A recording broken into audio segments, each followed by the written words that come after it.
I used to be a competition climber. That was what I did most of the time, and then recently I've got into the outdoors, like sport climbing, trad climbing, and even a bit of Scottish winter. My start in climbing was very much indoor based. I won the British Championships about 7 or 8 times as a junior and a few times as a senior, and then on the international circuit I won some rounds of the European Youth Cup and made the podium a few times. Yeah, I like to do well, I like to learn things, and I kind of applied the same attitude to climbing.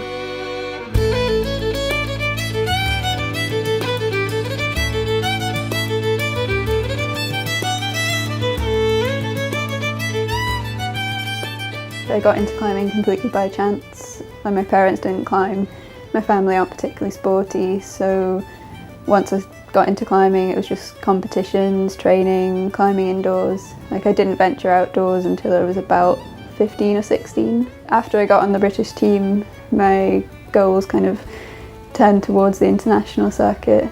I was just so dedicated, I just wanted to win, and I think I really wanted to be world champion, European champion, and that's what I put all my effort into, really. My dad used to drive me about 3 or 4 times a week to the local wall, and I'd spend about 3 or 4 hours just training, doing laps on routes, doing strength training. I think there weren't many other kids to climb with. I was just quite self-motivated. I didn't really have anyone to train with, I didn't have anyone to coach me, so it just had to come from me. And yeah, Dad spent hours belaying me. I've done a lot of coaching, so especially youth coaching. Like, I've worked with members of the British team, the Scottish youth team, climbing clubs, youth climbing clubs, and that was something I kind of got into after school in my gap year, just a way of giving something back. I'm working for ukclimbing.com as an editor, which I really love. It's one of the biggest websites in the world for climbing, and we've got quite an international audience. Personally, my goal since I started in the role has been to kind of broaden the topics of news reports and articles. Like, I'm more interested in stories than kind of numbers in some ways, and I think that's something that's been lacking kind of in the climbing media for quite a number of years, so that was something I wanted to change.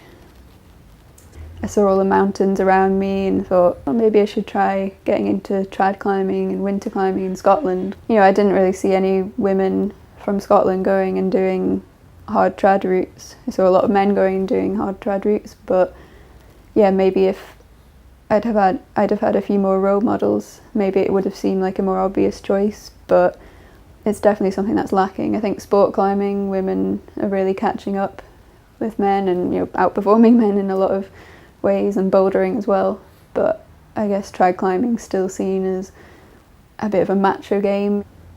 My trad climbing apprenticeship led up to Dalriada, E76B on the Cobbler, and yeah, it was one of the most fulfilling experiences of my life. I think it was, the setting of the route, it's just this big overhanging prow and it looks really intimidating.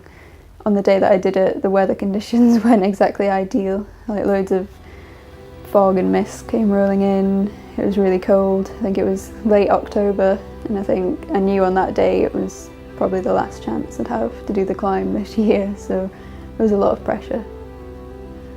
I was very cautious, and I think I still am quite cautious, but I think I did push myself out of my comfort zone a few times, which probably came from the competition background, like just having to believe that I could do it in the circumstances, even if it was a bit scary.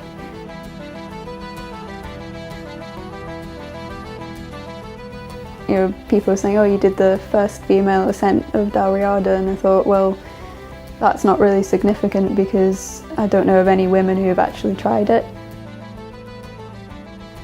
Don't look for excuses not to try hard, because you can find them. There's always an excuse not to achieve, but yeah, you just have to believe in yourself.